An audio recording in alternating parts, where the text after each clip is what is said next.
കർത്താവ് നമ്മുടെ ജീവിതത്തിൽ നൽകുന്ന ഓരോ പദവികളും ഇരുൾ അടഞ്ഞ വഴികളിൽ തിരുനാളമാകുവാൻ ഇന്നത്തെ ചിന്ത. പ്രൈസ് ലോർഡ്, ദൈവനാമത്തിന് മഹത്വമുണ്ടാകട്ടെ. ദാനിയേൽ പ്രവാചകന്റെ പുസ്തകം 5-ാമത്തെ അധ്യായത്തിൽ കടന്നു വരുമ്പോൾ അവിടെ നെബൂഖദ്നേസർ രാജാവിൻ്റെ മകനായ ബെൽഷസ്സറിൻ്റെ ജീവിതത്തിൽ ഉണ്ടായ അന്ത്യത്തെക്കുറിച്ചാണ് നമുക്ക് കാണുവാൻ കഴിയുന്നത്. അതിൻ്റെ പിൻപിലെ ചില കാരണങ്ങളെക്കുറിച്ചും ആ അധ്യായത്തിൽ പറയുന്നുണ്ട്.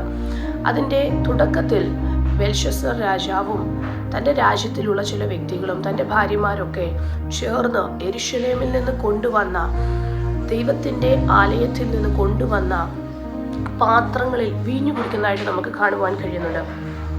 അതിൻ്റെ 2-ാമത്തെ വാക്യത്തിൽ ഇങ്ങനെ പറയുന്നു: ബെൽഷസ്സർ വീഞ്ഞു കുടിച്ച് രസിച്ചിരിക്കുമ്പോൾ തൻ്റെ അപ്പനായ നെബൂഖദ്നേസർ യെരൂശലേമിലെ മന്ദിരത്തിൽ നിന്ന് എടുത്തുകൊണ്ടുവന്നിരുന്ന പൊൻവെള്ളി പാത്രങ്ങളെ രാജാവും മഹത്തുക്കളും അവൻ്റെ ഭാര്യമാരും വെപ്പാട്ടികളും അവയിൽ കുടിക്കേണ്ടതിനായി കൊണ്ടുവരുവാൻ കൽപ്പിച്ചു.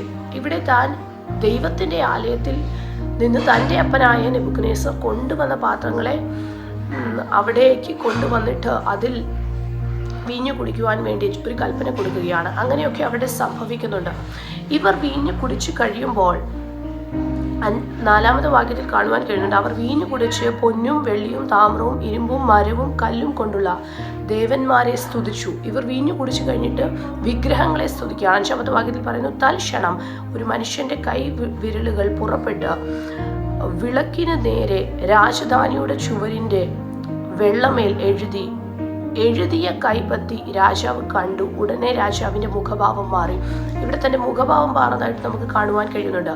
ഇവർ വീഞ്ഞു കുടിച്ചിട്ട് വിഗ്രഹങ്ങളെ, കല്ല് മരം കൊണ്ടൊക്കെ ഉണ്ടാക്കിയ വിഗ്രഹങ്ങളെ സ്തുതിക്കുമ്പോൾ, ആമേൻ സ്തോത്രം, അവിടെ തൻ്റെ ജീവിതത്തിൽ വരേണ്ട ചില പ്രതിസന്ധികളെ കുറിച്ച് ആമേൻ കർത്താവിൻ്റെ ആലോചന ഒരു കൈവിരൽ വന്നിട്ട് അവിടെ എഴുതുന്നതായിട്ട് നമുക്ക് കാണുവാൻ കഴിയുന്നുണ്ട്.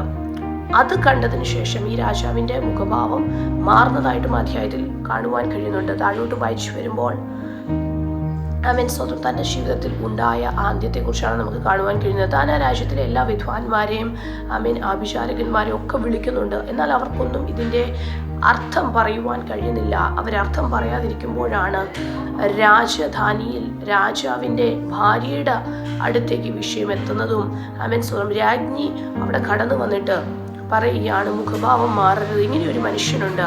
അവിടെ ദാനിയേലിനെ കുറിച്ച് പറയുകയാണ്. ദാനിയേലിനെ അവിടെ കൊണ്ടുവരികയും, പ്രൈസ് ലോർഡ്, ആമേൻ സ്തോത്രം, ദൈവിക വിശേഷ ജ്ഞാനവും അതുപോലെ തന്നെ ആമേൻ സ്തോത്രം വ്യാഖ്യാനപരമൊക്കെ ഉള്ളൊരു മനുഷ്യനാണ്. നിന്റെ പിതാവായ നെബൂഖദ്നേസറിന്റെ കാലഘട്ടത്തിൽ ആമേൻ എല്ലാ മന്ത്രവാദികളെക്കാളും എല്ലാ ആഭിചാരകന്മാരിലും ആമേൻ സ്തോത്രം ഏറ്റവും പദവി കൂടുതൽ ലഭിച്ചത് ഈ ദാനിയേലിനാണെന്നൊക്കെ പറയുന്നുണ്ട്. ആമേൻ അവനെ ഒരു അധിപതിയാക്കി വെച്ചു. അതുകൊണ്ട് ഏത് കാര്യമുണ്ടെങ്കിലും ദാനിയേൽ പറഞ്ഞു തരുമെന്ന് പറഞ്ഞിട്ട് ദാനിയേലിനെ അവിടെ വിളിക്കുകയാണ്. ദാനിയേലിനോട് പറയുന്നുണ്ട്, നിനക്ക് ചില സമ്മാനങ്ങളൊക്കെ തരും, ആമേൻ സ്തോത്രം, നീ 3-ാമനായി വാഴുമെന്നൊക്കെ.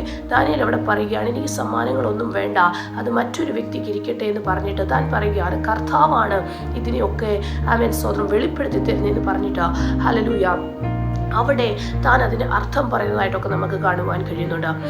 ആമേൻ സ്തോത്രം, അർത്ഥം പറയുന്നതിന് മുന്നമേ തന്നെ ദാനിയേൽ പറയുകയാണ്, നിന്റെ അപ്പനായ നെബൂഖദ്നേസർ ആമേൻ സ്തോത്രം ഗർവിച്ചു. ദൈവം തനിക്ക് അധികാരം കൊടുത്തു, ദൈവം തനിക്ക് സ്ഥാനം കൊടുത്തു, അതൊക്കെ കർത്താവ് നൽകി. പക്ഷേ അതൊക്കെ തൻ്റെ കരത്തിലിരിക്കുമ്പോൾ തൻ്റെ ഹൃദയം ഗർവിച്ചു എന്നൊരു പദം നമുക്ക് അവിടെ കാണുവാൻ കഴിയുന്നുണ്ട് 20-ാമത്തെ വാക്യത്തിൽ. എന്നാൽ അവൻ്റെ ഹൃദയം ഗർവിച്ചു, ആമേൻ, അവൻ്റെ മനസ്സ് അഹങ്കാരത്താൽ കഠിനമായി പോയ ശേഷം അവൻ നിന്ന് നീങ്ങിപ്പോയി. പ്രൈസ് ദി ലോർഡ്, ആമേൻ സ്തോത്രം, തന്നെ കർത്താവ് പുല്ല് തീറ്റിക്കുന്നതായിട്ടും ആ ഭാഗങ്ങളൊക്കെ നമുക്ക് ഈ പുസ്തകത്തിൽ തന്നെ കാണുവാൻ കഴിയുന്നുണ്ട്. ദൈവസന്നിധാനത്തിൽ ഹൃദയം ഗർവിക്കുമ്പോൾ ദൈവം നമുക്ക് നൽകിയ പദവികളിൽ നിന്ന് പോലും കർത്താവിന് നമ്മെ മാറ്റുവാൻ കഴിയും. Praise the Lord, hallelujah. ഒരു വ്യക്തിയെ കൊല്ലണമെങ്കിൽ അധികാരം നെബൂഖദ്നേസറിന് ഉണ്ടായിരുന്നു, ജീവനോടെ വെക്കണമെങ്കിൽ അധികാരം ഉണ്ടായിരുന്നു. എന്നാൽ അതൊക്കെ ലഭിച്ചിട്ട് പോലും ഹൃദയം ഗർവിച്ചപ്പോൾ കർത്താവ് സ്ഥാനത്ത് നിന്ന് മാറ്റുന്നതായിട്ടാണ് നമുക്ക് കാണുവാൻ കഴിയുന്നത്.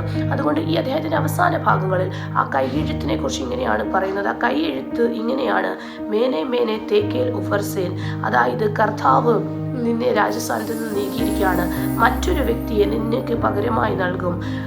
തുലാസിൽ നിന്നെ തൂക്കിയിരിക്കുന്നു, കുറവുള്ളവനായി കണ്ടിരിക്കുന്നു. നിന്റെ രാജ്യം വിഭാഗിച്ച് മേഘർക്കും പാർസർക്കും കൊടുക്കും.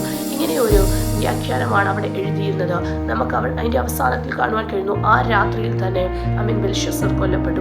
ദൈവത്തിൻ്റെ ജനമേ, കർത്താവ് നമ്മുടെ ജീവിതത്തിൽ നൽകുന്ന ഓരോ പദവികളും, ദൈവം നമ്മുടെ ജീവിതത്തിൽ നൽകുന്ന ഓരോ സ്വന്തം താലന്തുകളും ഹല്ലേലൂയ, അത് കർത്താവിൻ്റെ രാജ്യത്തിന് വേണ്ടി വ്യാപാരപ്പെടുത്തുവാൻ കർത്താവ് കൃപ ചെയ്യട്ടെ. നമ്മുടെ ഹൃദയം ഗർവിക്കാതെ ദൈവസന്നിധിയിൽ വിശ്വസ്തയോടെ നിൽക്കുവാൻ കർത്താവ് കൃപ ചെയ്യട്ടെ. ഈ വശങ്ങളാൽ ദൈവം ഇവരെയും അനുഗ്രഹിക്കട്ടെ. Thank you.